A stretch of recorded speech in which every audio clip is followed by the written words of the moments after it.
এখন আপনাদেরকে আমি যে আলোচনাটা শোনাবো এটা সবাই মুখস্থ করে নেবেন। আপনার কলিগ যারা আছে অফিস আদালতে চাকরি করেন তাদেরকেও ঘটনাটা শোনাবেন, খুব মন দিয়ে শুনবেন।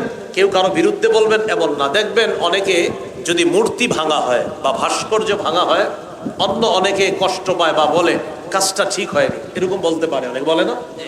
আগে ঘটনাটা শোনেন, শোনার পর যারা এই কথা বলবে তাদেরকে শুধু ঘটনাটা শোনাইবেন, শোনানোর পর বলবেন এবার তুমি সিদ্ধান্ত নাও যে মূর্তি ভাঙার প্রয়োজনীয়তা আছে না নাই।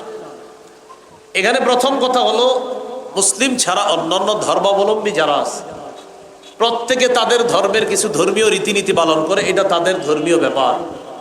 বিষয়টা হলো কোনো মুসলমান মূর্তির সাথে সম্পর্ক রাখবে কিনা, এটা হলো ওয়াজ। বলেন এটা কি? এটা আমরা শুনব।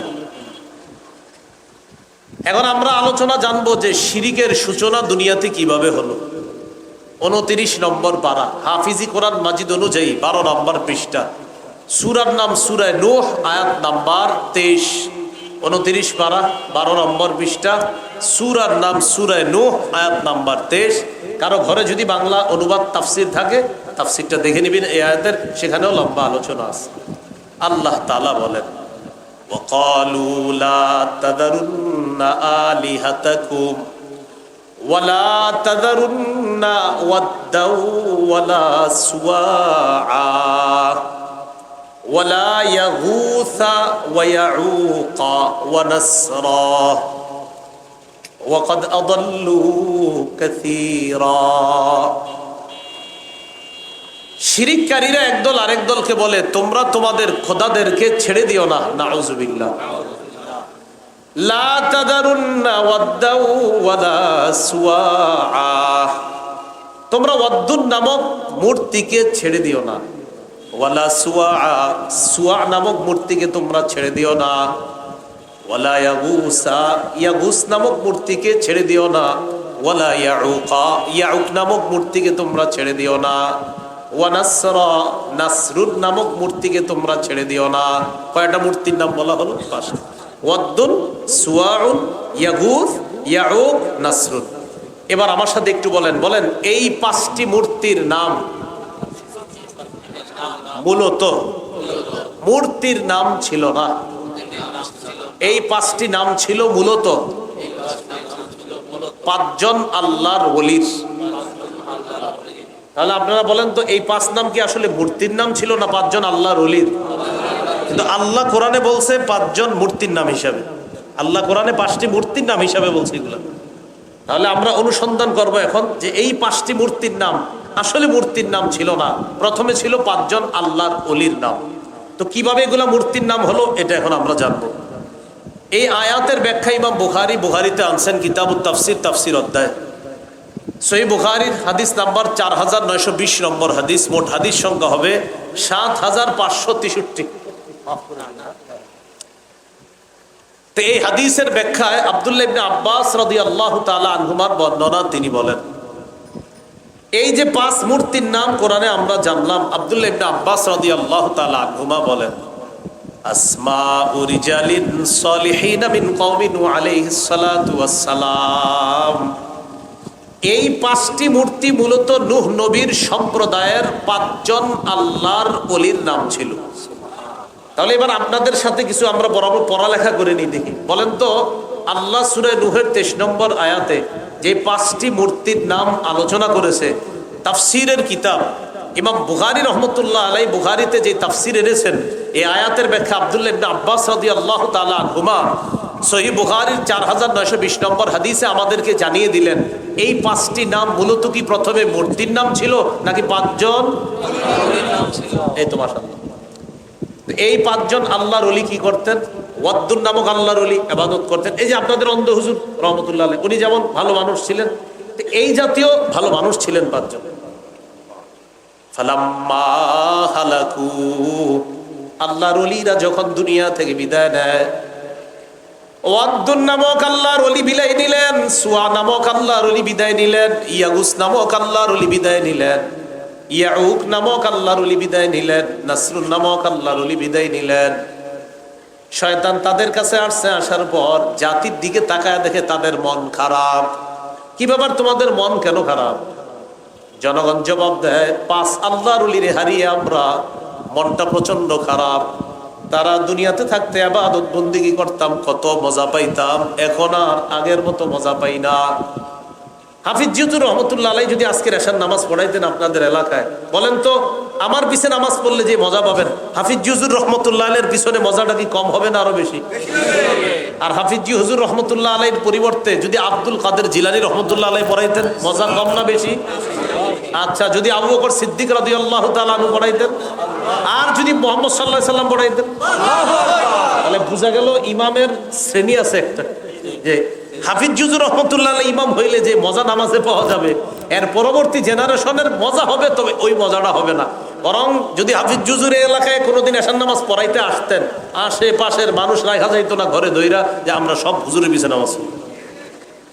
ওই 5 জন আল্লাহর ওলি ছিলেন এমন যে তাদেরকে দেখলে মানুষ খুব ইবাদত বন্দেগী করতো, ভালো লাগতো। তারা হারিয়ে গেলেন, মারা গেলেন, তাদের মন খারাপ। ইবলিস তখন মানুষের রূপ ধারণ করতে পারতো, জাতির সামনে আসছে, আসার পর ভালো মানুষের রূপ ধারণ করে বলল মন খারাপ।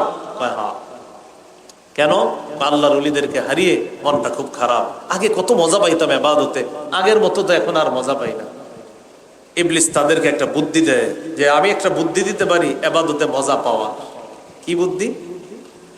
আওহা শাইতানু ইলা কওমিহিম আনিনসিবু ইলা মাজালিসিহিমুল্লাতী কানু ইয়াজলিসুনা আলাইহা আনসাবা। ইবলিস তাদেরকে পরামর্শ দেয়, 5 জন আল্লাহর ওলি যেখানে যেখানে ইবাদত করত, 5 আল্লাহর ওলির 5টি প্রতিমূর্তি বানাও। এই মানুষগুলার 5টা প্রতিমূর্তি বানাও, তারা দেখতে যেমন ছিল এমন 5টা প্রতিমূর্তি বানাও। মাটি দিয়ে 5 জনের আকৃতি বানাও। বানানোর পর তারা যেখানে যেখানে বৈশা ইবাদত করত, 5 আল্লাহর ওলির 5টি প্রতিমূর্তি তাদের ইবাদতখানায় বসায় দাও। ইবাদতখানায় বসানোর পর আল্লাহর ওলিদের যেই নাম ছিল, মূর্তি যেখানে বসাইবা, যে ওলির জায়গায় যে মূর্তিটা বসাইবা, ওই মূর্তির নাম ওলির নামে রাইখা দিবা। ফাফআলু, জনগণ 5টা মূর্তি বানায়। ওয়াদ্দুন নামক মূর্তিটা আল্লাহর ওলি, ওয়াদ্দুন নামক আল্লাহর ওলির জায়গায় বসায় দেয়, নাম রাইখা দেয় ওয়াদ্দুন। আরেকটা মূর্তি সুয়া নামক আল্লাহর ওলির জায়গায় বসায় দেয়, মূর্তির নাম রাইখা দেয় সুয়া। আরেকটা মূর্তি ইয়াগুস নামক আল্লাহর ওলির জায়গায় বসা, মূর্তির নাম রাইখা দেয় ইয়াগুস। আরেকটা মূর্তির নাম হয় ইয়াউক, আরেকটার নাম হয় নাসরুন। এই 5 আল্লাহর ওলির নামে 5টি মূর্তি। আচ্ছা, যারা যাচ্ছেন বৃষ্টির কারণে তারা একটু মন দিয়ে শোনেন কথাটা। তাহলে 5 আল্লাহর ওলির নামে এবার 5 মূর্তি হয়ে গেল। এটা বুঝে আসছে সবার? তাহলে বলেন তো 5টি নাম কি মূর্তির ছিল না আল্লাহর ওলির? এখন ঘটনা হলো, তখনও পর্যন্ত মূর্তি পূজা শুরু হয় নাই, মূর্তি বানানো হয়েছে কিন্তু মূর্তি পূজা শুরু হয় নাই। হাত্তা ইদা হালাকা উলাইকা, এই জেনারেশন যখন বিদায় নিল, যারা মূর্তিগুলা বানাইছে, ফালাম তুবাদ, তারা কিন্তু ইবাদত করে না, তখনও মূর্তি পূজা শুরু হয় নাই। তারা যখন বিদায় নিল, তাফসীরের কিতাবে আসছে ইবলিস পরবর্তী জেনারেশনের কাছে আসছে, আসার পর বলল তোমরা ইবাদত করো কিভাবে? কই যে আল্লাহর ওলিদেরকে দেখে দেখে আমরা ইবাদত করি, ভালো লাগে। তোমরা কি জানো তোমাদের বাপ দাদারা তাদের সামনে সেজদা করতো, অতএব তোমরাও তাদের সামনে সেজদা করো। ওই জেনারেশনকে দিয়ে তখন ওই 5 মূর্তির সামনে সেজদা করানো শুরু হলো। এই হলো আপনার মূর্তিকে সেজদা করানোর ইতিহাস।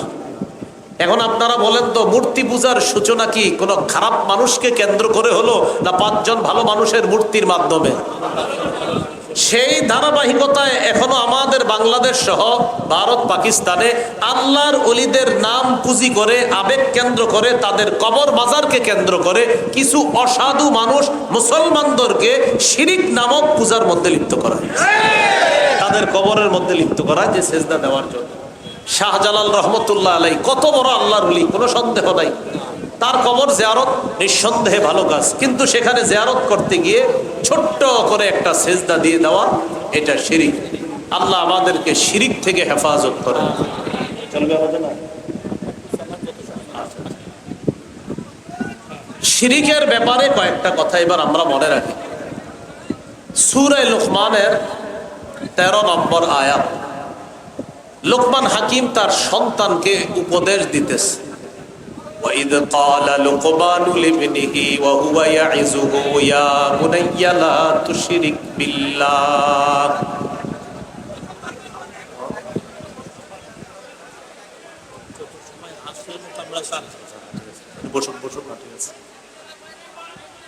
وَإِذْ قَالَ لُقْمَانُ لِابْنِهِ وَهُوَ يَعِظُهُ يَا بُنَيَّ لَا تُشْرِكْ بِاللَّهِ ইন্নাশ শিরকা লাযুলমুন আযীম। লোকমান হাকিম তার সন্তানকে উপদেশ দিতেছে, ওয়াজ করতে গিয়ে বলেন, প্রিয় সন্তান, তুমি আল্লাহর সাথে শিরিক করো না, শিরিক মহা জুলুম। মুসনাদে আহমদ হাদিসের একটা কিতাব, এই কিতাবের 22,075 নম্বর হাদিসের মধ্যে আছে, আর মুআয ইবনে জাবাল রাদিয়াল্লাহু তাআলা আনহু قال